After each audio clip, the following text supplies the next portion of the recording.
నమస్కారం.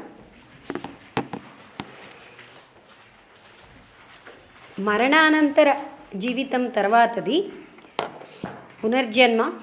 తర్వాత టాపిక్ ఏంటంటే దానికి కనెక్షన్గా జీవిత పరమ లక్ష్యం. అంటే అసలు ఎందుకు మనం జీవించుతున్నాం, మన జీవితం యొక్క లక్ష్యం అనే టాపిక్ ఇది.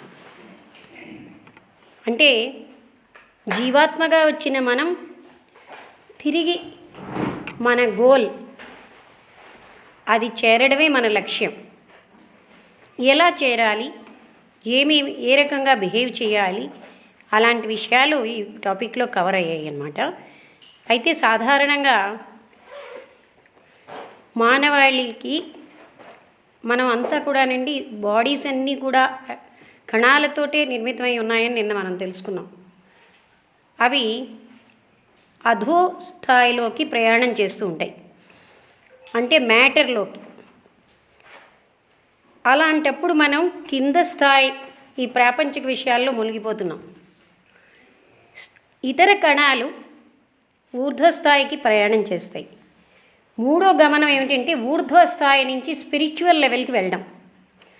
ఇలాంటి 3 గమనాలు ఉంటాయి.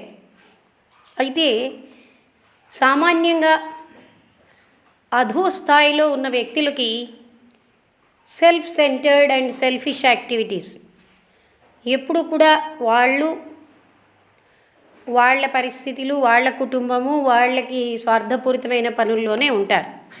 అటువంటి వాళ్ళు విషయాసక్తులు, విషయవాంఛలు, అదంతా కూడా మ్యాటర్లోకి ప్రయాణం.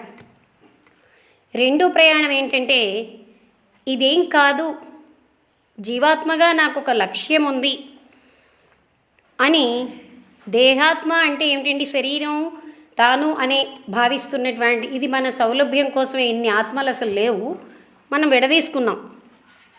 దేహాత్మగా నా లక్ష్యం ఏమిటంటే జీవాత్మ యొక్క స్థితికి చేరడమే అని తెలుసుకున్న మానవుడు ఎప్పుడు కూడా ఇతరులకి ఏది ఉపకారమో, సర్వజన శ్రేయస్సు ఏమిటో అదే పని చేస్తాడు.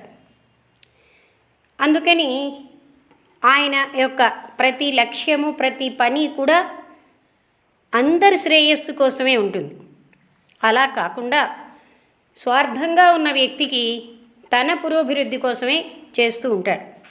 అలాంటి వాళ్ళకి పురోగతి చాలా కష్టం. అయితే ఎప్పుడైతే వ్యక్తి అందరి పురోభివృద్ధి కోసం చేస్తూ ఉంటాడో ఆయనలో వికాసం బాగా ఉంటుంది. మనం దివ్యజ్ఞాన సమాజంలో ఏమిటండి అంటే హెల్ప్ అదర్స్ అంటున్నారు. అది వినగానే మనకి ఏంటి ఇంతేనా అనిపిస్తుంది. చేస్తే మన సెంటర్స్ అన్నీ విచ్చుకుంటాయండి. ఆచరిస్తున్న వ్యక్తికి తెలుస్తుంది ఆ హెల్ప్ అదర్స్ అనే దాంట్లో ఎంత ఉందో. సాధారణంగా మనం పురోగతికి అడ్డే ఏమిటంటే ద్రవ్యంలో కూరుకుపోవడం, అంటే మ్యాటరే సర్వస్వం అనుకోవడం. అంటే ఏమిటి, ఇంకా మామూలు పరిభాషలో చెప్పాలంటే ప్రాపంచిక విషయ వాసనలు, ప్రాపంచిక వస్తువులు సముపార్జన, వాటిల్లోనే మునిగిపోవడం, ధనార్జన. అది ఒక అడ్డు ఉన్నత స్థాయికి వెళ్ళడానికి. రెండో అడ్డు ఏంటంటే భిన్నభావం. అజ్ఞానంతో మనకి భిన్నభావం వస్తుంది. నేను వేరు, మీరు వేరు, వాళ్ళంతా వేరు. ఈ భిన్నభావం నిన్న నేను చెప్పినట్టుగా ఉన్నాం, మనందరం అఖండంగా ఉన్నాం. నేను వేరుగా ఉన్నానన్న భావన అజ్ఞానంలోంచే ఉత్పత్తి అయింది. ఈ భిన్న భావం కూడా మనిషిని ముందుకు వెళ్ళనివ్వదు. ఎప్పుడైతే నేను మీకంటే వేరుగా ఉన్నాను అని మనిషికి అనిపిస్తుందో ఒకళ్ళని అధిగమించేయాలి, వాళ్ళ దగ్గర స్పెషల్గా కనబడాలి, కాంపిటీషన్లో ముందుకెళ్ళాలి. అలాంటి అన్హెల్దీ థింగ్స్, ఈర్ష్య, అసూయ, ద్వేషము, కోపము, ఇవన్నీ, డామినేషను, ఇవన్నీ వచ్చేస్తాయి. ఆ వేరుభావం అంటే ఒక్క వేరుభావంతో ఆగట్లేదు కదా, ఇవన్నీ అందులోంచి ఉత్పత్తి అయిపోతాయి. ఇది రెండో అడ్డండి. అన్నిటికంటే పెద్ద అడ్డు స్వార్థపరత్వం. స్వార్థపరత్వం ఉన్నప్పుడు మనం ముందుకు వెళ్ళలేం, సంకుచితంగా ఉంటాయి మన భావనలన్నీ. అందరికీ ఉపకారం ఏమిటో చెయ్యకుండా నాకు మాత్రమే అనే ప్రతి వ్యక్తి అలాగ తనకి మాత్రమే అనే ఉపయోగం అనే పనులు చేసుకుంటూ స్వార్థపూరితంగా జీవిస్తున్న వ్యక్తికి వికాసం చాలా కష్టం, ఉన్నత స్థాయికి వెళ్ళడానికి కష్టమే.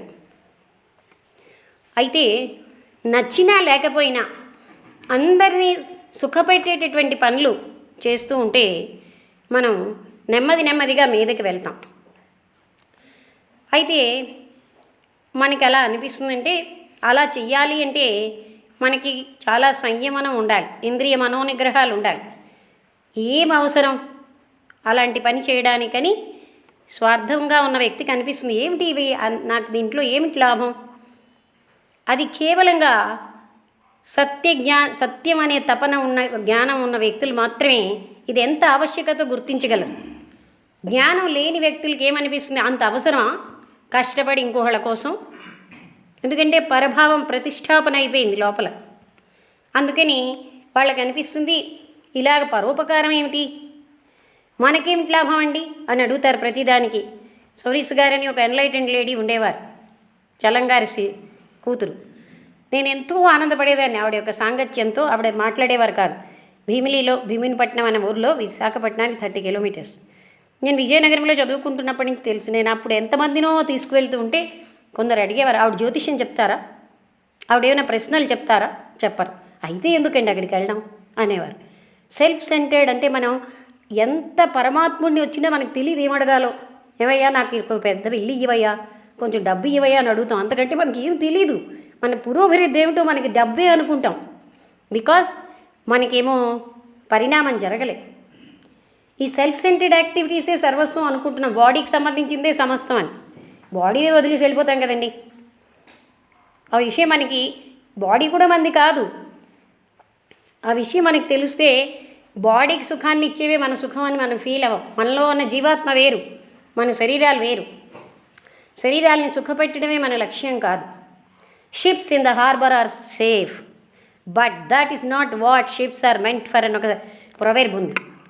అంటే హార్బర్లో ఉన్నటువంటి షిప్స్ అన్నీ చాలా సురక్షితంగా ఉంటాయి, కానీ షిప్స్ని తయారు చేయడం సురక్షితంగా ఉంచడానికి కాదు, వాటితో పని చేయించుకోవడానికి. ఆ రకంగా ఈ శరీరాలని పని చేయించుకోవడానికి మనకి ఇచ్చారు. శరీరమాధ్యం ఖలు ధర్మ సాధనం, అది అందుకనే మనకు వచ్చాయి. ధర్మం ఏమిటి అంటే ఈ స్థితి నుంచి ఉన్నత స్థితికి వెళ్ళడమే మన యొక్క పరమ లక్ష్యం అండి. ఆ లక్ష్యానికి అప్పుడు మనకేమనిపిస్తుంది, ఎవరికైతే జ్ఞానం ఉంటుందో వాళ్ళు కష్టపడతారు.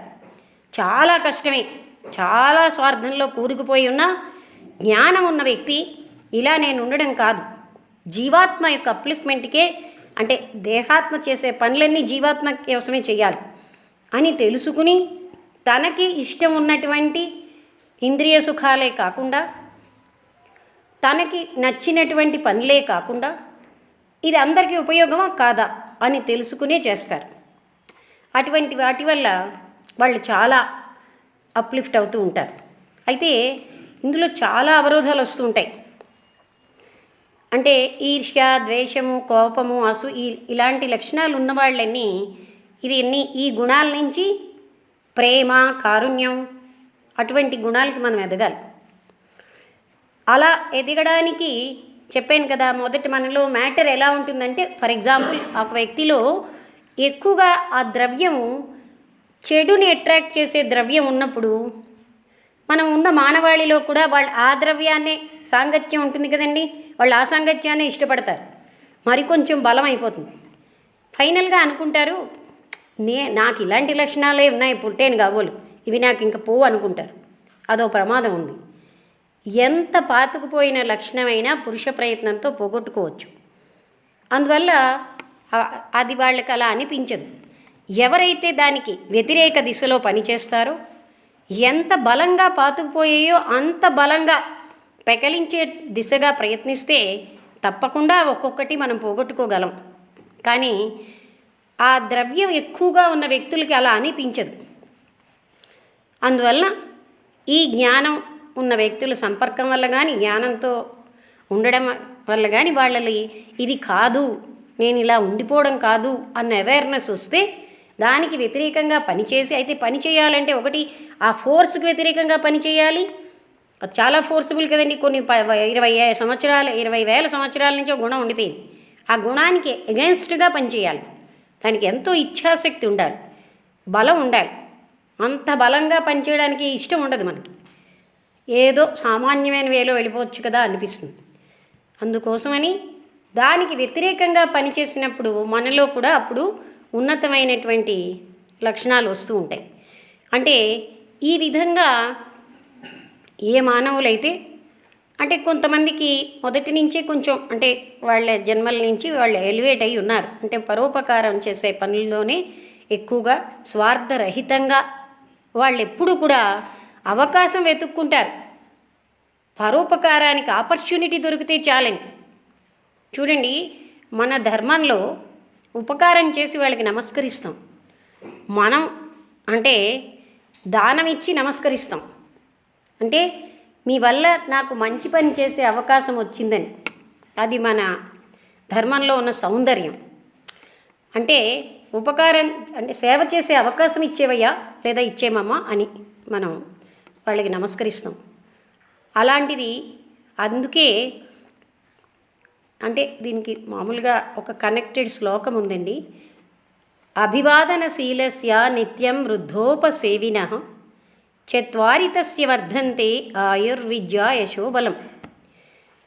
పెద్దలకి నమస్కరించిన వాళ్ళకి, నిత్యం వృద్ధోపసేవినః నిత్యము వృద్ధులకి సేవ చేసిన వాళ్ళకి 4 గుణాలు పెరుగుతాయిట. ఆయు, విద్య, కీర్తి, బలం. ఇప్పుడు ఎలా అయిపోయిందంటేనండి, హిడెన్ థింగ్స్ అనేవి మనం పిల్లలకి నేర్పట్లేదు. బికాజ్ మనకే తెలియవు. అన్నీ లాభం ఓరియంటెడ్, మెటీరియల్ లాభం కాకుండా హిడెన్ సైడ్లో ఎన్నో ఉన్నాయండి. ఒక వ్యక్తి ఆశీర్వచన బలం చాలా హెల్ప్ అవుతుంది మనకి. ఎందుకు నమస్కరించాలంటే వాళ్ళు మనకంటే గ్రేట్ అని కాదండి. ఆ నమస్కరించడం వల్ల మనం ఆయువు, విద్య, కీర్తి, బలం పెరుగుతున్నాయి. ఈ వాల్యూస్ తెలియక మనం ఏదో వాళ్ళు మనకంటే గ్రేట్ అయితే నమస్కరించారు, ఆఖరికి అలా డీవియేట్ అయిపోయింది. అందుకని ఇలాంటివన్నీ నమ్రత, గౌరవం, తర్వాత అందరి పట్ల ఒక రకమైన భక్తిభావం, ఇవన్నీ కూడా మన మీదకి తీసుకెళ్లే లక్షణాలు. సాధారణంగా స్పష్టత అవసరం. మాటల్లో, ఉద్దేశ్యాలలో ఈ స్పష్టత క్రిస్టియన్ రిలీజన్లో లేదంటున్నారు. అంటే భావ స్పష్టత, అవగాహన స్పష్టత, ఎక్స్ప్రెషన్లో స్పష్టత. ఇప్పుడు నేను ఎక్స్ప్రెషన్ సరిగ్గా చేయకపోతే మీకు ఎంత ఇబ్బందిగా ఉంటుందో. లెడ్ బీటర్ అంటారు, ఒక అస్పష్టమైన మాటకి 3 లోకాల్లో దాని ఎఫెక్ట్ ఉంటుంది.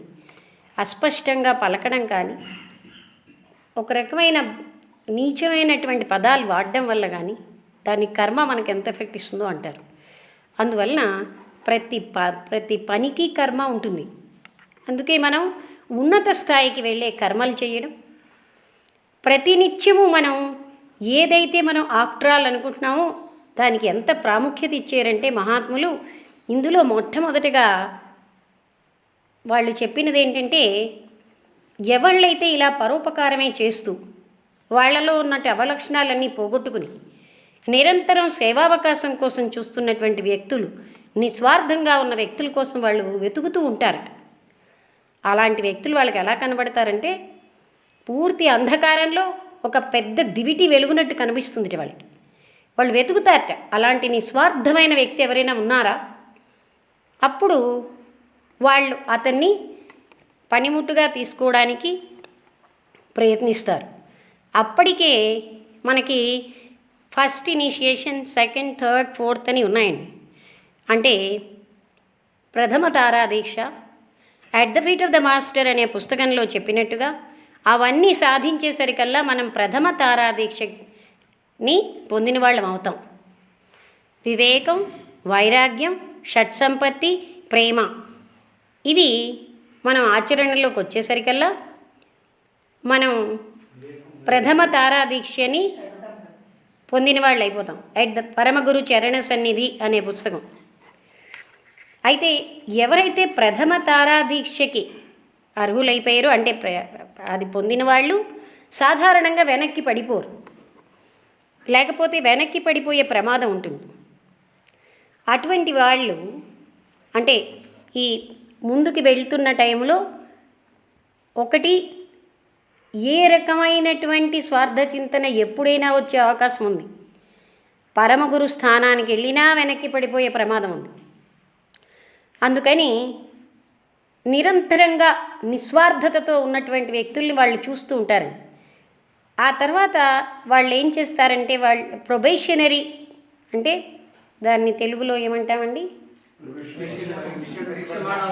పరీక్షమాణ అవస్థలో పెడతారు. అంటే ప్రొబేషనరీ పీరియడ్లో పెట్టడం. ఆ నెక్స్ట్ అందులో కూడా వీళ్ళు బాగా అర్హులు అనిపించిన వాళ్ళని పరమ గురువుల్లో ఒకళ్ళుగా కలుపుకుంటారు. 3 స్టెప్స్ అండి.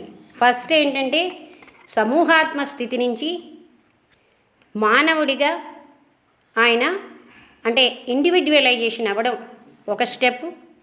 రెండో స్టెప్ ఏంటి అంటే పరీక్షమాణావస్థలో ఒక సభ్యుడిగా చేర్చుకోవడం. మూడవ స్టెప్ ఏంటంటే పరమ గురువు యొక్క స్థానానికి తీసుకువెళ్ళడం. అయితే ఇందులో ఏ టైంలో అయినా వాళ్ళు ఎప్పుడూ కూడా పరోపకార పారిణతతో లోకక్షేమమే, అందరి క్షేమమే నా శ్రేయస్సు అని తెలుసుకుని ప్రతినిత్యము నేను ఏ విధంగా వాళ్ళు ఎలా ఉంటారంటే పరమానందంగా ఉంటారు. పరోపకారం చేయడమే మాకు ఆనందం అని. అందుకని త్యాగ నిరతి చాలా అవసరం. అంటే ఇంకా వాళ్ళకి స్వార్థం అన్నది ఉండదు. అది కానీ వస్తే మళ్ళీ పడిపోతారు. అందువల్ల అతి జాగరూకతతో ఉండవలసిన అవసరం ఉంటుంది. ఇక్కడ చాలా అంటే ఏమిటంటే ఈ పూజలు వ్రతాలు ఇంక ఏమీ లేకుండా మనిషి ఉన్నత స్థాయికి వెళుతారు. ఇది పరమగురువులు చెప్పిన పాయింట్ కదా. అంటే హెల్ప్ అదర్స్ అనడంలో ఏంటంటేనండి, తాను ఇతరులు వేరుగా ఉన్నాను అన్న భావం కూడా పోతుంది. చెయ్యగా తాను శరీరాన్ని కాను అన్నది చాలా సులువుగా అధిగమించగలడు. ఎప్పుడైతే అందరికీ ఉపకారమైన పని చేయడంలో తనకి నష్టమైనా సరే అలా ఉన్నవాళ్ళు అర్హులవుతారు.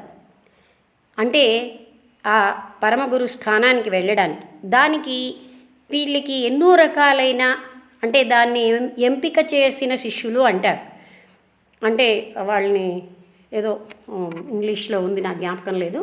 అంటే అటువంటి వాళ్ళని ఎంచుకుంటారనమాట. వాళ్ళు ఆల్రెడీ ఆ స్టేజ్కి వచ్చేసారు. అయితే దీనికి చాలా ఫెక్టర్స్ అంటే బంధాలు ఉంటాయి, అడ్డులు. ఏమిటి అంటే అందరూ పరులుగా ఉన్నారు, నా శ్రేయస్సు ఈ లోకంలో కాదు ఇంకో లోకంలో ఎన్నో పొందిద్దాం, మనం ఎన్నో వ్రతాలు చేస్తాం, పుణ్యం ఎక్కడ ఏ లోకంలోనో మనం వెళ్తే అక్కడ వస్తుంది.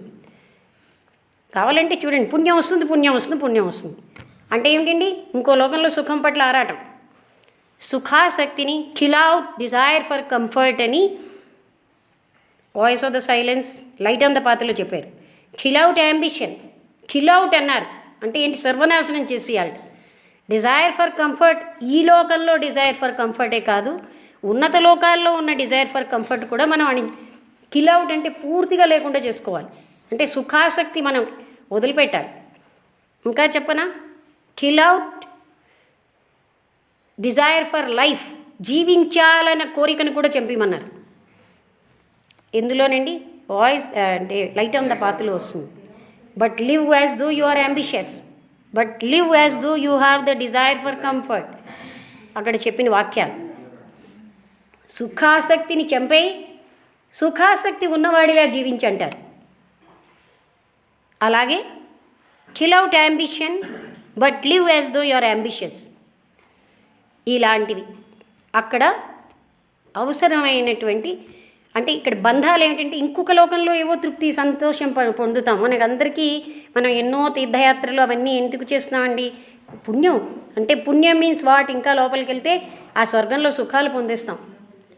కానీ ఒక్క విషయం అండి, స్వర్గలోకంలో కూడా కాలుతో తన్ని పంపించేస్తారు, మన టైం అయిపోతాయి, మళ్ళీ జన్మలు ఎత్తాలి, శాశ్వతం కాదు. సో మనం అది కాదు, జ్ఞానం ఉన్నవాళ్ళు దానికోసం తాత్కాలికమైన సుఖం కోసం ప్రయత్నించరు. శాశ్వతమైనటువంటి పరమ పదం ఏదో అదే మన లక్ష్యమని. ఇలాంటి తాత్కాలిక సుఖాల కోసం టెంప్టేషన్ ఉన్నవాళ్ళు ఎప్పుడు ముందుకు వెళ్ళలేరు. ఏదో పుణ్యం వస్తుంది, ఏదో ఈ జీవితంలో సుఖాలు అనుభవిస్తాను అన్నది ఇంకా మనకి పెద్ద ఆటంకం. అలాగే మనకి భిన్న భావం, ఆ భిన్న భావంలోంచి ఎన్ని జాగరూకం అయిపోతాయో. అంటే అహంకారం, ఇగో, నేనే చాలా స్పెషల్, నేను ఎక్కువ, ఇది చాలా అడ్డు. మనందరం చాలామంది మనకి ఏ ఇగో లేదంటాం, కానీ వాళ్ళందరిలోకి నేను స్పెషల్ కదా అన్న భావం. నాకు అందం ఉందని స్పెషల్, ధనం ఉందని స్పెషల్, జ్ఞానం ఉందని స్పెషల్, ఏమీ లేకపోయినా స్పెషల్ అనే తపన. ఇదంతా కూడా ఒక ఇగ్నోరెన్స్లోంచి ఉద్భవించిన విషయం అండి. ఈగో ఉన్నదంటే ప్రోగ్రెస్ అయిపోయినట్టే. ఈగో లేనట్టు షో వర్క్ కాదండి. ఈ ఫెక్టర్స్ ఇవన్నీ మనకు బంధాలు. పడిపోతాం మళ్ళీ. ఒక స్థితికి వెళ్ళి పడిపోవడానికి కారణం క్రోధం ఒక్కటే కాదు, ఇవన్నీను. ఎంత పెద్ద బంధాలంటే మనకి ఎక్కడో మనకి తెలియకుండానే బ్లవైట్స్కి అహంకారంని కలుపు మొక్కతో పోల్చారు. ఇక్కడ పీకి పారేస్తే అక్కడ మొలకెత్తుతుంది. నాకేమి ఇగో లేదన్న ఇగో ఒకటి. సో నేను సామాన్యులలో సామాన్యంగా ఉన్నాను అనే పాయింట్ నుంచి మనం అంతకంటే సేవకుడుగా ఉన్నాను, నేను ఈ భూమి మీదకి వచ్చింది ఇవ్వడానికే, తీసుకోవడానికి కాదని ఎవరైతే జీవిస్తారో వాళ్ళు సుఖంగా ఉంటారండి. ఆనందంగా, ఏమంటారు, పరవశంతో ఉంటారు. నేనేదో పొందడానికి వచ్చాను అనగానే మీరు కావాలంటే ఇది ఎగ్జామిన్ చేయండి. ఒక మాస్టర్ గారు నా దగ్గరికి వచ్చారు. ఆయన ట్యుటోరియల్ ప్రిన్సిపల్. వీళ్ళందరూ నన్ను మోసం చేశారండి, చాలా దగ్గర వాళ్ళే. అప్పుడు నేనేం చెప్పానంటే, మాస్టర్ గారు, మనం ఈ భూమి మీదకి ఇవ్వడానికి వచ్చాం, పుచ్చుకోవడానికి రాలే అనగానే ఆయనకి జ్ఞానం ఉంది కనుక వెంటనే దాంట్లోంచి ఒక ఏమంటారండి, ఒక ఉపశమనం. Yes, I am here to give, not to take. ఎన్ని మోసాలు అవుతే మనకేంటండి. అదీను మనుషుల్ని విశ్వసించడం మంచిదన్నారు. విశ్వసించి మోసపోయినా పర్వాలేదు, కానీ అవిశ్వాసంతో ఉండడం చాలా తప్పు. చాలామంది ఇప్పుడున్న మోడర్న్ సొసైటీలో ఎంత నమ్మకపోతే అంత మోడర్న్ అనుకుంటారు. Against laws. ఒకవేళ ఎంతో నమ్మేమని ఎవరైనా మోసం చేసినా చెయ్యనేండి, కానీ అవిశ్వాసంతో ఉండొద్దు. అప్పుడు మనం విశ్వాసపాత్రులుగా అవుతాం. అవిశ్వాసంతో ఉన్న వ్యక్తిని ఒకనాడు ఆయన ఎవ్వరూ నమ్మనట్టుగా తయారవుతాడు. అందుకని అవిశ్వాసం గొప్ప లక్షణం కాదు. ఇలాంటి ఎన్నో మన లైఫ్లో, మన నిత్య జీవిత వ్యవహారాలలో, మన యొక్క ఆలోచన తీరుల్లో సరిచేసుకోవాల్సిన లక్షణాలు చాలా ఉన్నాయండి. ధనం ఉందనుకోండి, ఏమి లాభం అండి? అహంకరించడానికి ఏమీ లేదు. నారాయణ మహారాజు గారిని 250 years ఆయనండి సత్సంగం అని నేను ఆయనతో హరిహర వెళ్ళాను. ఏదో అప్పుడు అశ్వమేధ యాగం చేస్తామండి. అప్పుడు నేను తెల్లవారుజు 2 అలాంటి టైంలో ఆయన లేచి కూర్చుంటే ఆయన శిష్యులందరూ, జెంట్స్ అందరూ అక్కడికి వెళ్ళి కూర్చునేవారు. నాకు తెలివచ్చి దెబ్బలాడతారేమో అనే భయం, కానీ వెళ్ళి కూర్చునేదాన్ని. వెళ్ళిపోమంటే వెళ్ళిపోతానని ఆయన ఇలాంటివే చెప్పేవారు. ధనం రక్షిస్తుంది అనుకోకండి. తనకి జరిగిన ఇన్సిడెంట్ చెప్పారండి. ఒక ధనవంతుడు ఉన్నట్ట, ఇద్దరు కొడుకులట. తనకి వార్ధక్యం వచ్చిందని ముగ్గురికి సమానంగా డివైడ్ చేసేట. కొన్నాళ్ళకి పెద్ద కొడుకు వచ్చి, నాన్న నీకెందుకు నీ వాటా నాకు ఇచ్చి నేను పెద్ద బిజినెస్ పెట్టుకుంటానన్నాడు. నాయన, నా తదనంతరం నీకే కదా, ఊరుకో అంటే చెయ్యి విరిచి సెడిపెట్టు. ఇది తెలియక రెండో వాడు వచ్చాడు. వాడు ఇంకో రకంగా అడిగాడు. ఆయన అదే సమాధానం చెప్తే కాలు విరిచేసి వెళ్ళిపోయాడు. ధనం రక్షించదు అని చెప్తూ ఆయన చెప్పారు. అంటే మనందరం ఏమనుకుంటామంటే, ధనం ఉంది కదా చాలా రక్షణ, ధర్మం రక్షిస్తుంది కానీ ధనం రక్షించదండి. పిల్లలు రక్షించరండి, ధర్మమే రక్షిస్తుంది. ఆ పిల్లల్లో దూరి పిల్లలు ఉంటే ఆహా చాలా గ్రేట్, ఏమీ కాదు. ఈ అనవసరమైన శక్తి వేస్ట్ అవుతూనే ఉంటుంది. కానీ వ్యామోహాలకి, ఆరాటాలకి, తపనలకి మన ఎనర్జీ ఎంత లూజ్ అయిపోతున్నాము. మన ధర్మమే మనకి ఎప్పుడైనా రక్షించేది. అందువలన ఇవన్నీ కూడానండి మనకున్న అడ్డులు. మనకి ఏదో అశాశ్వతమైన వస్తువులే మన ఎంతో రక్షిస్తాయని, అవే మనకి చాలా లైఫ్లో ముందుకు తీసుకెళ్ళడానికి సహాయమని వాటిని అంటిపెట్టుకుని ఒకరోజు నిరాశ నిస్పృహలకు లోనవుతున్నారు అందరూ. సో ఇవన్నీ ఫ్యాక్టర్స్. అలాగే మన వ్యవహారాలలో మనలో హిపోక్రసీ ఒక పార్ట్ అండ్ పార్సల్గా ఉంటుంది. పైకొకటి, లోపలొకటి. ఎవరైనా రెండిట్లో క్లియర్గా ఉంటే వీళ్ళు ఏంటి అమాయకులు అంటూ ఏదో అనాగరికుల్లో చూస్తాం. అంటే త్రికరణ శుద్ధిగా ఇంటర్నల్గా ఏం ఫీల్ అవుతే బయటకు అదే చెప్పేవాళ్ళని మనం ఎలా అనుకుంటున్నామండి? పనికిరాని వాళ్ళని. కానీ వాళ్ళే ఉన్నత స్థాయికి వెళ్తారు. ఈ ప్రాపంచిక మాయలు ఎప్పటికీ పనికిరావండి. వీళ్ళు నమ్మరు, ప్రాపంచిక మనుషులు కూడా నమ్మరు. నమ్ముతున్నారని మనం అనుకుంటాం. మన వెనకాల వాళ్ళు నమ్మరు. ఎవరిని మనం అండర్ ఎస్టిమేట్ చేయకూడదు. ఆఫ్టర్ డెత్ కూడా మనకు అదే గతి. ఇది మన్ని ముందుకు వెళ్లకుండా అడ్డే వాటిలో ఇదొకటి. అసలు మానవుడి అంతరంగంలో ఈనాడు ఒక మానవుడు ఇంకొక మానవుడిని చంపే స్థితికి వచ్చాడంటే ఎంత హింస ఉందండి మానవుడిలో, ఎంత పరభావం ఉంది, ఎంత కాఠిన్యం ఉంది. అంటే వీటన్నింటికీ కారణం నీవు వేరు నేను వేరన్న భావమేగా. ఏ దేశస్థుడైనా ఏ మతస్థుడైనా ఎవరైనా నా వాళ్లే అనే భావంతో నేనే వీళ్ళంతరిలో అని అనుకున్నప్పుడు హత్య చెయ్యగలవా? చంపగలడా మనిషిని? అది ఆ భావన వచ్చిన ఏ వ్యక్తి కూడా ఇలాగ ఇప్పుడు చంపినట్టుగా చంపలేరు, హింసించలేరు. అందుకని అదొక పెద్ద అడ్డండి మన ముందుకు వెళ్ళడానికి. హిపోక్రసీ. మనం ఇప్పుడు ఎలా అందరూ డెమోక్రటిక్ కంట్రీ కదండి, హిపోక్రసీ ఉండాలి కదండి అంటారు. అయినా చెల్లదండి. 1000 మంది ఒకటని చెప్పినా Krishnamurti garu At the Feet of the మాస్టర్లో చెప్తారు. ఏదో గ్రంథంలో చదివినా if you don't feel it is right never follow it అన్నారు.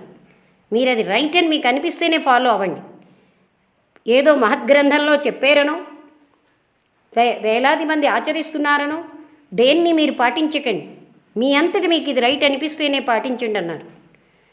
అందుకని ఈ డెమోక్రసీ అక్కడ పనికి రాదు. అది మనం చాలా జాగ్రత్తగా చూసుకోవాల్సిన విషయం. ఎస్, ఒక అధర్మం చెప్పి అవునండి ధర్మం అండి అని అందరూ స్వలాభంతో అంటారు. అవుతుందా? ఎప్పటికీ అవ్వదు. ఇవన్నీ మనకి ఫెక్టర్స్. ఎందుకంటే మనం ఏమనుకుంటామంటే 10 మంది అరుస్తే ఒక సత్యం అసత్యం అయిపోతుంది, ఒక అసత్యం సత్యం అయిపోతుంది అని. ఎప్పటికీ జరగదు. అందుకే జియాడినో బ్రూనో అలాంటి ఒక క్రీస్తు, ఒక సోక్రటీసు మనకి మిగిలేరు. అందరూ వెళ్ళి పాత్రలో వాళ్ళు వెళ్తే వాళ్ళు మిగలకపోను బుద్ధుడు కానీ. ఎందుకంటే ఇది ట్రూత్ అని దానికి జీవితాన్ని అంకితం చేశారు కనుక వాళ్ళకి మనకి మిగిలేరు. అందువల్ల వాళ్ళకి జ్ఞానం ఉంది. ఏది నా శ్రేయస్సు అని వాళ్ళకి తెలుసు.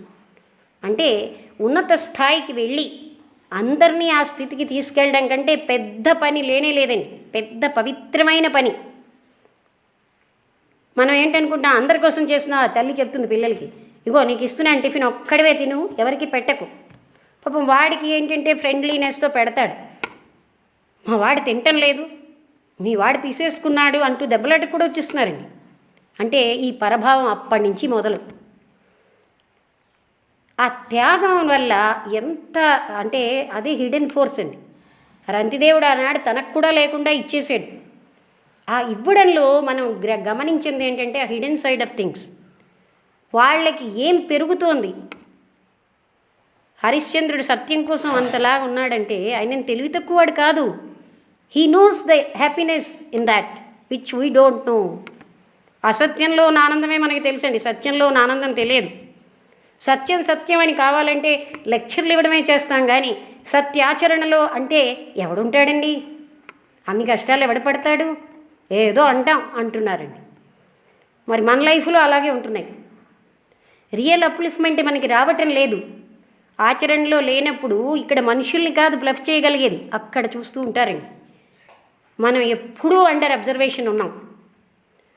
మన సంకల్పాలు ఎలా వెళ్తున్నాయో అక్కడ తెలిసిపోతుంది. అలాంటప్పుడు what type of life we're leading, ఎంతమందిని మోసం చేస్తున్నాం, మనకి మనం ఎంత హాని చేసుకుంటున్నామని మనకు తెలియదు. పెద్ద హాని మనకు అవుతుంది. We're not going on that path. ఇవన్నీ పరమ సత్యాలు. ఎవరికి వారు ఎక్స్పెరిమెంట్ చేసి చూసుకోవచ్చు. నాకు చిన్న వయసులో అందరూ లక్ష్మీ భగవత్ స్వరూపురాలు అనేవారు. ఎందుకంటున్నారు వీళ్ళు అని నేను నిజం చెప్తున్నాను అని కొన్నాళ్ళు అబద్ధం చెప్పి చూశాను. పాపం నిజం చెప్తానన్న దాంతో ప్రజలందరూ నమ్ముతున్నారు. కానీ నాకు ఏ కాంటాక్ట్ ఉండేదో అది చాలా పలచబడిపోయింది. అంటే అదే నాకు మెయిన్ ఫుడ్. అది వదిలేస్తే ఎలాగని అప్పుడు నేను దాన్ని వదిలేసాను. అంటే ఎక్స్పెరిమెంట్ చేస్తే ప్రతి ఒక్కరికి తెలుస్తుందండి. We have a body. అసత్యానికి ఒకసారి ధర్మం అన్నది ఉందా, న్యాయం అన్నది ఉందా ఈ ప్రపంచంలో, ఇవి పదాలేనా అని నాలో ఒక చాలా అంటే బాధాకరంగా రాడికల్గా ఫీల్ అవుతూ తెల్లార్జు 3 గంటలకి అప్పుడు అంటే ఆ అనుభవం 10 మందిలో చెప్పవలసింది కాదు, కానీ I had the confirmation in that way. ఉన్నది, వాటి పవర్ వాటికి ఉంది. అంతేగానండి మనం ఎప్పుడు ఎక్కడండి ధర్మం, ఈ కలికాలంలో ధర్మం ఎక్కడ అంటున్నారు, ఎందుకు ఉండదండి? Are we living like that? ఇప్పుడు మనం ఒక సత్యం మీద ఆధారపడి జీవిస్తే మన ఆరా మారిపోతుంది, మనలో మ్యాగ్నెటిజం మారిపోతుంది, మన ఇంటర్నల్ పవర్స్లో ఎంత తేడా వస్తుందో. ఏం మ్యాజిక్లు అక్కర్లేదు, సిద్ధులు అక్కర్లేదు. The truth has that power. అలా జీవించిన వాళ్ళు తప్పకుండా చాలా సులువుగా అప్లిఫ్ట్ అయిపోతున్నారు. అందరినీ అప్లిఫ్ట్ చేయడం వాళ్ళకి అతి సులువుగా ఉంటుంది. నీ బాబు నువ్వు చూసుకో అని చెప్పడం కాదండి, తల్లిదండ్రులకే తెలియంది పిల్లలకి ఎలా చెప్తారు చెప్పండి పాపం. కృష్ణమూర్తి గారేమో ఆత్మవిద్య చిన్న వయసు నుంచి రావాలన్నారు. ఆఫ్టర్ ఆల్ భగవద్గీత చదివితే ఎందుకు ఇప్పుడు చదువుతావు, అది ముసలయ్యాక చదువు అంటున్నారు తెలియక. చిన్న వయసు నుంచి వస్తే వాళ్ళ జీవితం చాలా చక్కగా జరుగుతుందండి. ఎంతో బ్యూటిఫుల్గా వాళ్ళు మొత్తం అంత ఆనందాన్ని అనుభవిస్తూ 10 మందిని అప్లిఫ్ట్ చేస్తూ సహజ ప్రవృత్తిలో జీవిస్తారండి. కానీ మనకే తెలియదు. ధనం జాగ్రత్తగా ఆర్జించని చెప్తాం, కానీ ధర్మాన్ని నువ్వు చాలా పాటించని ఏ తల్లిదండ్రులు చెప్తున్నారు? ఆ ధర్మానికి ఉన్న శక్తి మనకి తెలుస్తే కదా. Not Boost but righteousness is the secret of my energy అని ఒకసారి ఎప్పుడో నేను చిన్న ఆర్టికల్ రాశాను, ఎప్పుడు రాయను కానీ మా మ్యాగజైన్కి. Boost is the secret of my energy అంటారు, రైటియస్నెస్ అంటే ధర్మం, that is the secret of my energy అని. ఎప్పుడైతే మనిషి ఇలా జీవిస్తాడో ఆయనలో అనంతమైన ప్రేమతత్వం జాగరూకం అవుతుందండి. ప్రేమ, కారుణ్యం, క్షమ ఇవి లైఫ్లో వికసించవలసిన లక్షణాలు, కానీ పరభావము, ద్వేషము, ఈర్ష్య, కోపము ఇవి కావండి. దానివల్ల మన నరకం ఇక్కడ చూస్తున్నాం, తర్వాత చూస్తాం. అందుకని మానవ జీవిత లక్ష్యంలో పరమగురు స్థానాన్ని చేరడం కంటే అంతకంటే పెద్దదేమీ లేదు. జీవాత్మ ఉన్నత స్థాయికి వెళ్ళిపోయి పరిణతి చెందడమే మన లక్ష్యం. అలా అవ్వాలంటే కబుర్లు చెప్తే అయ్యేది కాదు. పుస్తకాలు చదువుతున్నాం, కోపం తెచ్చుకోకండి, పదాలే వచ్చు మనకి. ఇంకొకళ్ళ అనుభవం నా అనుభవం అని చెప్పుకుంటాం, ఎక్స్పీరియన్స్ ఎక్కడుంది? 10 సార్లు కృష్ణ కృష్ణ కృష్ణుడు నాకు తెలుసండి అంటాం. ఏమి తెలుసు? నా పక్కవాడి కోసమే నాకు తెలియదని సత్యం మనకు తెలియదు. చదువర్లమే, వి డోంట్ నో ఎనీథింగ్ అనే సత్యం తెలుసున్న వ్యక్తికి ఒక నమ్రత వస్తుంది. అనుభూతి ఎక్కడ? ముట్నూరి కృష్ణారావు గారని కృష్ణాపత్రిక ఎడిటర్గా పనిచేసిన వ్యక్తి లో వెలుగులని ఒక పుస్తకం రాశారు. అది నాకు భీమిలీలో ఒక స్వామీజీ, లక్ష్మి ఈ పుస్తకం మీరు ఎవ్వరికి ఇవ్వనంటే మీకు ఇస్తానన్నారు. సరే, అందులో ఎన్ని ఇలాంటివి ఉన్నాయో అందులో ఒకటి ఏంటంటే, మీ ఇంట్లో గాంధీ పటం ఉందా? వీళ్ళని వాళ్ళని పెట్టారా? ఎప్పుడు వీళ్ళ ఒపీనియన్ వాళ్ళ అభిప్రాయాలే, కానీ నీకు అభిప్రాయం ఎడవలేదు అన్నారండి. మనం ఎప్పుడు వాళ్ళ అభిప్రాయం వీళ్ళ అభిప్రాయం, నేనేం ఫీల్ అవుతున్నాను, వాళ్ళు ఇలా అనుకుంటారు వీళ్ళు ఇలా అనుకుంటారు, ఇదే మన గోల. నేనేమనుకుంటున్నాను అది మనకు అక్కర్లే. నేను మరణించి లేనుగా, నేనేమనుకుంటున్నా ఎప్పుడు ఆలోచించాం. వాళ్ళు అనుకుంటారు వీళ్ళు అనుకుంటారు. ఆ వాళ్ళెవరు? మన మనస్సులో వాళ్ళే. లోకం ఎవరు? నా మనసులో లోకమే. లోకం అలా లేదు, వాళ్ళు అలా లేరు. నేను ఊహించుకున్న వాళ్ళన్న విషయం కూడా మనకు తెలియదు. ఈ పాయింట్ అర్థమైంది కదండి. మనం ఊహించుకుంటాం వాళ్ళు ఇలా ఉన్నారని, వాళ్ళు అలా లేరు. ఇలా మన లైఫ్లో వాల్యూలెస్గా జీవిస్తున్నాం. ఈ కీర్తికాంక్షని ఒక గడ్డిపోచలాగా పడేయకపోతే ముందుకు వెళ్ళలేమండి. ధర్మమైన పని చెయ్యాలి అంటే కీర్తికాంక్షను పక్కన పడేయాలి. అనామకంగా జీవించడంలో ఉన్న ఆనందం ఎంత ఉంటుందోనండి. 10 మంది ఆహా ఓహో అని మొహం ముందే అంటారు, తర్వాత ఎవరూ పట్టరు. వాటి కోసం మనం ఇంత జీవితంలో అంతా అర్పించేసుకోవాల్సిన అవసరం ఏముందండి?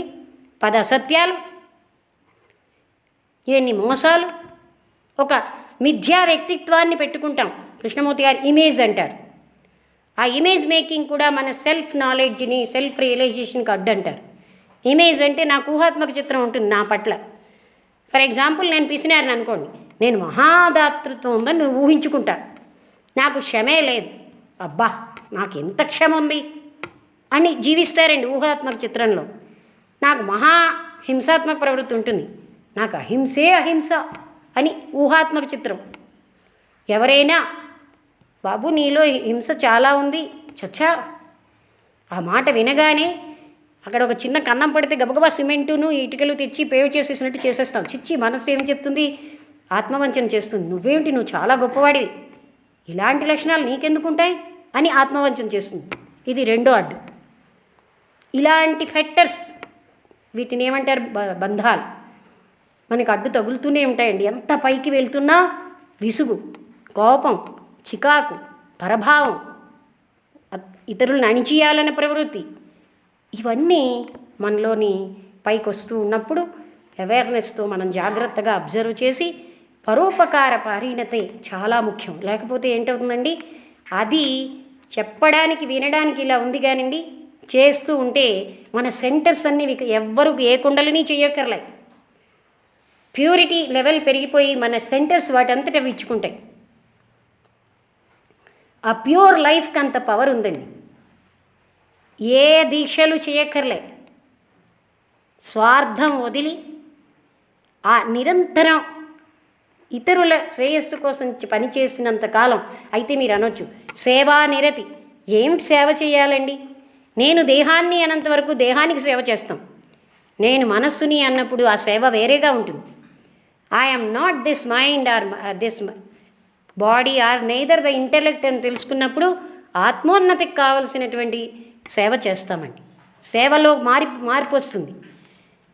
హాస్పిటల్ కట్టించడం, గుడులు కట్టించడం, కాలేజెస్ కట్టించడం ఒక రకం సేవ అయితే, ఆత్మ ఉన్నతి కోసం చేసే సేవ అత్యద్భుతమైనటువంటి సేవ. అందుకని సేవలో కూడా మన ఇవల్యూషన్ పెరుగుతున్న కొద్దీ మన సేవలో మార్పు వస్తుంది. సో మన జీవితంలో క్షణక్షణం మాట్లాడే ప్రతి మాట కంట్రోల్ వస్తుందండి. am I talking simply wasting my energy? నా మాట ఇతరుల పురోభివృద్ధికి హెల్ప్ అవుతుందా? దీంట్లో సత్యం ఉందా, కారుణ్యం ఉందా? లేకపోతే మాట్లాడుకోవడం ఉత్తమం అన్నారు Krishnamurthy garu At the Feet of the master అనే పుస్తకంలో. అయితే మనకి కూడా తెలుసు అటువంటి మాట దేనికి పనికిరాదు. ఎంతో తక్కువ స్థాయిలో ఉన్న ఆ వ్యక్తిని ప్రేమించడం కంటే పెద్దదేమీ లేదు. ప్రేమ అత్యద్భుతమైన శక్తి. సెల్ఫ్ సెంటర్డ్నెస్ ఎప్పుడైతే పోయిందో, మన లోపల ఉన్నటువంటి మోహాలు అవన్నీ ఎప్పుడైతే పోయాయో, ప్రేమ పెళ్ళుబుకుతుంది. ఆ వ్యక్తిలోంచి ఒక పుష్పం ఎలా అయితే సౌరభాన్ని అందరికీ ఇస్తోందో, అలా వాళ్ళు వస్తేనే నేను మంచి వాసన ఇస్తాను అందు, అలాంటి ప్రేమ మన హృదయంలోంచి, దట్ ఈజ్ లవ్. నేను లేనప్పుడు వచ్చే లవ్ అది. నేను సెంటర్ అన్నది మిథ్యా సెంటరే. ఆలోచన తయారు చేసింది. ఆలోచన ఎలాంటివి వస్తున్నాయని చెక్ చేసుకుంటాం. నా ఆలోచనలు, ఎందుకంటే ఆలోచన అత్యద్భుతమైన శక్తి. ఎప్పుడైతే దాన్నే మనం సరిగా ఛానలైజ్ చెయ్యమో మన లైఫ్ ఎటంటే అటు వెళ్ళిపోతుంది. ఇష్టమైన ఆలోచనలు రాని అనగానే మన లైఫ్ కూడా అలాగే వెళ్ళిపోతుంది. ఎటువంటి శ్రేయోదాయకమైన ఆలోచనలు వస్తున్నాయా లేదా? We have to think of such things only. నా ఆలోచన 10 మందికి ఉపకారం ఇస్తోందా? ఉన్నత స్థాయికి తేవడానికి సహాయపడుతోందా? లేదు. కటి రేపు నీ కోసం చూసుకోవాలి. కొంతమంది వచ్చి చెప్తారు, ఏమిటి నా కోసం చూసుకోవడం, నేనున్నానా అన్న జ్ఞానం మనకి రావాలండి. ఈ బాడీ నేనా? మధ్యలో ఇలాగే మనకి స్వార్థ చింతనలు వస్తాయి. చాలా జాగ్రత్తగా అట్రాక్ట్ అయిపోతాం. ఎంత స్థితికి వచ్చినా ఏమిటో నువ్వు ఇవన్నీ చేస్తున్నావు కానీ నీ కోసం నువ్వు ఏమీ ఉంచుకోవట్లేదు అంటే, ఓహో అయ్యో నేను ఎంత అమాయకుడిని అనిపిస్తుంది ఆ ఆలోచన. ఇటువంటివన్నిట్లో మనం చాలా అలర్ట్గా ఉండాలి.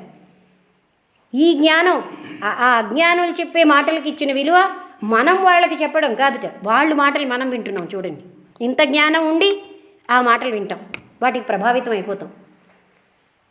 మనం ఇన్ఫ్లుయెన్స్ చేయలేకపోతున్నాం మన జ్ఞానంతో. దానివల్ల ఏంటండి, మళ్ళీ పతనం. అందుకని ఈ ఫెక్టర్స్ అన్నిటినీ దాటి వెళ్ళవలసిన అవసరం చాలా ఉంటుంది. అందుకని మానవ లక్ష్యమైన దానికి పరమగురువులు ఎప్పుడు కూడా వెయిట్ చేస్తూ ఉంటారు. పరమగురు స్థానం కంటే అంటే ఆ దైవ ప్రణాళికకి ఒక దైవానికి పనిముట్టుగా తయారైపోతున్నాం, మనం ఈక్వల్ అయిపోతాం దైవంతో. అంతకంటే మనకు కావాల్సింది ఏంటి? దైవంతో ఈక్వల్ అయిపోవడం అంటే ఆ రూపంతోటో దాంతోటో కాదండి. దైవం అంటే ఒక రూపం కాదు, అది ఆ ఎంటైర్ ఎనర్జీ మనలోంచి ఇష్యూ అవుతూ ఉంటుంది వితౌట్ ఎనీ ఫెక్టర్స్. అది మనం ప్రయత్నించడం, మన జీవితాన్ని బాగు చేసుకోవడం మన చేతుల్లో ఉంది. అలా వాళ్ళ వల్ల ఇలా అయిపోయినండి, వీళ్ళ అది కాదండి. Sweet or the uses of adversity అని షేక్స్పియర్ చెప్పారు. ప్రతి కష్టాన్ని సద్వినియోగం చేసుకుంటే ఎంతో మధురంగా ఉంటుంది, ఎంతో మనకు ఉపయోగకరంగా ఉంటుంది, ఉన్నత స్థాయికి వెళ్ళడానికి హెల్ప్ అవుతుంది. కానీ బ్లేమ్ చేస్తూ కూర్చుంటాం, దానివల్ల మనం పతనం అవుతున్నాం. అందుకని ఇలాంటి ఫెక్టర్స్ క్షణంలో మనకు అజ్ఞానం వస్తుంది. అబ్బా వాళ్ళు నాకంటే బాగున్నారు, అయితే ఏమైపోయింది, వాళ్ళు బాగుండడం మనకి మంచిదే అనే జ్ఞానం మన నిరంతరంగా మన జీవితంలో వస్తుంది అనుకోండి. అప్పుడు మనం ఎంత వికాసం అవుతుందో ఆచరణలో పెడితే. తన కోసం ఆలోచించడమే ఇంక ఉండదండి ఆ స్థితికి వెళ్ళాక. అటువంటి స్థితిలో తన ప్రణాళిక, దైవ ప్రణాళిక ఒకటి అయిపోతుంది. పరమ గురువుల మనస్సు యొక్క ఆలోచన తీరు మనకు వచ్చేస్తుంది. అక్కడ స్వార్థం ఇంక అవకాశం లేదు. వాళ్ళు ఎప్పుడు మానవాళి ఎలా పైకి వస్తారా అని చూస్తారు. కష్టం తీరాలంటే నహి జ్ఞానేన సదృశం పవిత్రమిహ విద్యతే అని గీతలో కృష్ణుడు చెప్పినట్టుగా జ్ఞానంతో సరిసమానమైనది మరొకటి లేదు. అందుకే జ్ఞానాన్ని అందించారు. ఆ జ్ఞానం రావడం బట్టి మన జీవితాన్ని మనం సరిచేసుకుంటున్నాం. ఇంతవరకు సంకుచితమైన అభిప్రాయాలతో ఉన్న వాళ్ళని మన జ్ఞానంతో వాళ్ళకి సహాయం చెయ్యొచ్చు. ఆ సంకుచిత అభిప్రాయాలతో వాళ్ళు ఎన్ని బాధలు పడుతున్నారో మనం ఆ జ్ఞానం అనే వెలుగు వాళ్ళ మీద ప్రసరింపచేస్తే వాళ్ళ జీవితాలు వాళ్ళు ఎంతో ఆనందంగా జీవించగలం. మనం ఆనందంగా ఉంటూ వాళ్ళని ఆనందంగా చేయగలం. ఆ శక్తి మన దగ్గర ఉంది. అంత పవర్ మన దగ్గర ఉందండి. We don't know about our cells. అంత స్ఫూర్తిదాయకంగా పరమగురు స్థితిలో జీవిస్తూ అందరినీ అప్లిఫ్ట్ చేస్తూ, అసలు బ్లవైట్స్కి అని బిసెంట్ ఏమన్నారంటే, to spread theosophy is to live theosophy. ఆచరణ వల్ల ఆయన థియాసఫిస్ట్ అండి అని చెప్పుకునేవారు ఒకప్పుడు. ద వే హీ లివ్స్, ఆయన థియాసఫిస్ట్ అండి అంటూ ఎంత గౌరవం అంటే, సర్ జేజే థామ్సన్ కూడా ఒకప్పుడు థియాసఫిస్ట్, ఎలక్ట్రాన్స్ కనిపెట్టిన ఆయన. So all the people theosophical society అంటే అంత పరమ పవిత్ర భావం వ్యక్తుల్ని బట్టే వచ్చింది. Why don't we live like that? మనం ఎందుకు ఇంత అజ్ఞానంగా జీవించాలి? మనం ఎందుకు స్వార్థాన్ని తెస్తున్నాం? ఈ అజ్ఞానాన్ని మనం ఎందుకు తెచ్చుకుంటున్నాం అని మనకి మనమే క్వశ్చన్ చేసుకుని మనమే ఉద్ధరించుకోవాలి తప్ప ఎవ్వరూ ఉద్ధరించలేరు. ఉద్ధరే ఆత్మనాత్మానం అని కృష్ణుడు చెప్పాడు కదండి. తన్ని తానే ఉద్ధరించుకోవాలి. Man is his own law maker theosophy చెప్తోంది. అంటే తన అదృష్ట దురదృష్టాలకి తానే కర్త. సో అనంతమైన కారుణ్యంతో, ప్రేమతో, శక్తితో మనం దానికి తగిన ఇంటెలిజెన్స్ ఉంటుందండి అక్కడ. ఆ విధంగా మనం జీవించినప్పుడు ఎక్కడ జీవిస్తున్నామో అదే మనకి స్వర్గం అయిపోతుంది. అండ్ ద పీపుల్, మనం వల్ల ఇతరుల కామశరీరాలకు కూడా ఎఫెక్ట్ వస్తుంది. అలా జీవించిన వ్యక్తి ఒక దగ్గర ఉంటే తనకు తెలియకుండా ఇతరుల కామశరీరాలలో వాళ్ళు ఉన్నంతసేపు వీళ్ళకి ఎంత ప్రేరణ వస్తుందంటే, నేను ఇది ఒక చిన్న ఎగ్జాంపుల్ చెప్తానండి. మా ఇంటికి విజయనగరంలో ఎవరైనా వస్తూ ఉండేవారు. నేను మీరు ఎందుకు వచ్చారని అడిగేదాన్ని కాదు. They were setting, talking and going. ఒక అబ్బాయి ఐటీఐ చేస్తూ ఉండేవాడు. IIT ITI. ఆ అబ్బాయి రోజు వచ్చి కూర్చునేవాడు. 3 రోజులు 4 రోజులు అయ్యాక ఒకరోజు అందరూ వెళ్ళిపోయే వరకు 1 గంట రాత్రి వరకు ఉండి, నేనేమీ బోధించలేదు, నేనేమి ఆ అబ్బాయిని కాన్సన్ట్రేట్ అంటే నాకు తెలుస్తోంది తన స్థితి, కానీ నేనేమి అంటలే. అప్పుడు చెప్పాడు, నేను చాలా చెడ్డవాడినండి, ఆడపిల్లల్ని సైకిల్తో ఇలా తిప్పి ఏడిపించేవాడిని, నెక్స్ట్ అన్ని అబద్ధాలే ఆడతాను, మీ లైఫ్ చూస్తున్నాను, అబద్ధాలు ఆడాల్సిన అవసరం ఏమిటి అనిపిస్తోంది, 4 డేసే చూస్తున్నాను, మీరు హాయిగానే జీవిస్తున్నారే, నేనెందుకు జీవించలేనని నాకు అనిపించింది అన్నాడు. అప్పటికి నేనేం బోధలు చేయలేదు. ఎందుకంటేనండి బోధించడం రైట్ కాదు, అండర్ ఎస్టిమేట్ చేసినట్టు వాళ్ళలో ఉన్న దివ్యాత్మకి ఎంతో తెలివి ఉంటుంది. మనం పెద్ద వయసు వచ్చేసింది కదా అని బోధించడం మనకు ఒక బలహీనత. వాళ్ళకేం తెలియదు, మనకే అన్నీ తెలుసు అనుకుంటాం. నిజంగా క్వశ్చన్ చేసుకుంటే మనకి ఏమీ తెలియదు. అలా వాళ్ళు వీళ్ళు ఇక్కడ అక్కడ చదివిన వాక్యాలు చెప్తున్నాం. ఏం ఎక్స్పీరియన్స్ చేసామండి? ఆ ఎక్స్పీరియన్స్ చేసి చెప్పిన మాటకి చాలా పవర్ ఉంటుంది. సో ఈ విధంగా the way we live is it self an inspiration for others. అక్కడ తృప్తి, ఆనందం, వీటిల్లో ఇక్కడికి వస్తే ఎంత హాయిగా ఉందో అంటారు. రఘు మన ఇంటికి వచ్చి ఇంత ఆనందం, ఇంత పీస్ఫుల్ పరిస్థితుల్లో జీవిస్తున్నారా అన్నాడు. అంటే ఆ రేడియేషన్స్కి ఆ పవర్ వస్తుందండి మనకి. నాట్ ఓన్లీ నేనేమి ఐడియల్ అని నేను చెప్పట్లేదు. Everybody will have so many things. మనం వాటిని అధిగమిస్తూనే ఉండాలి. ఇది ఒక కంటిన్యూస్ ప్రాసెస్. ఎక్కడో ఎక్కిపోయాం అనడానికి లేదండి. చాలామంది తెలియక అలా అనుకుంటారు. It's a continuous process. Second awareness అవసరం. ఇలాంటి పరమ లక్ష్యం మన దగ్గర ఉంచుకుని ప్రతి ప్రాపంచిక విషయాల కోసం జీవిస్తూ ఉంటాం. డేలో 24 గంటల్లో నిద్రపోగా మిగిలిన టైం అంతా కూడా అక్కర్లేని అతి స్వల్ప విషయాలకి మన మానసిక శక్తి ఖర్చు పెట్టేస్తున్నామండి. అందుకే నీరసం. 3 పూట్ల తిన్నా నీరసమే మనకి. ఎందుకంటే we spend our energy, mental energy. అలాగా డబ్బు ఎలాగ జాగ్రత్తగా ఉంచుకుంటున్నామో అంతకంటే ఎక్కువగా ఎనర్జీ అండ్ టైం జాగ్రత్తగా ఉంచుకోవాలంటే మన లైఫ్ చాలా హ్యాపీగా, సక్సెస్ఫుల్గా, తృప్తి అనేది మరొక సంపద అండి. అసంతృప్తి కూడా మనని పడేస్తూ ఉంటుంది. ఈ తృప్తి ఏంటంటే మనకంటే తక్కువ వాళ్ళకంటే మనం ఎంత బాగున్నామండి. రూఫ్ లేదు, బట్టలు లేవు, చలిలో రోడ్డు మీద ఉన్న వాళ్ళకంటే మనకు కనీసం కప్పుకోవడానికి ఉంది, రూఫ్ ఉంది. We're so lucky. ఎప్పుడు మనం అలాంటి వాళ్ళతో చూసుకుంటే మనం ఎంత అదృష్టవంతులు. తృప్తికి చాలా పెద్ద సంపద అన్నారండి. వైరాగ్యం ఒక సంపద అయితే తృప్తి ఒక సంపద. ఈ తృప్తి అనే సంపద ఉన్న వాళ్ళ దగ్గర అక్యుములేషన్ ఆఫ్ ఆల్ ఎనర్జీస్, ప్రకృతి శక్తులు ఎన్నో వాళ్ళకి తోడ్పడుతూ ఉంటాయి. ఇవన్నీ రండి హిడెన్ లాస్. అంటే ఆచరిస్తే మనకి ప్రకృతి శక్తులు ఎలా మనకి దోహదం చేస్తున్నాయో తెలుస్తుందండి. ప్రకృతిలో హిడెన్ లాస్ కూడా మనకి రివీల్ అవుతూ ఉంటాయి. బట్ అదేం గ్రేట్ కాదు. How I help others. Krishnamurthy గారు ఏం చెప్పారంటే, మీరు చదవండి, అందులో వాళ్ళకంటే నేను ఎక్కువ చదివేనని చెప్పుకోవడానికి కాదు. To be helpful to others, ఇతరులకు సహాయం చేయడానికే చదవండి అన్నారు.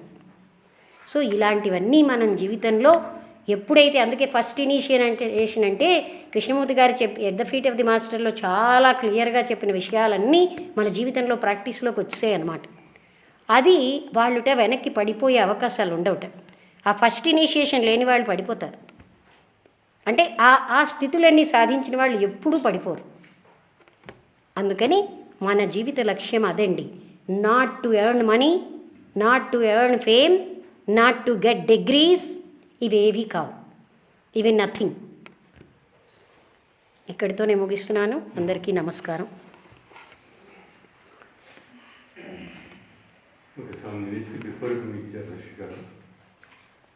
ఇప్పుడు వరకు ఉన్నారు కదండి జీవిత పరమలక్ష్యం.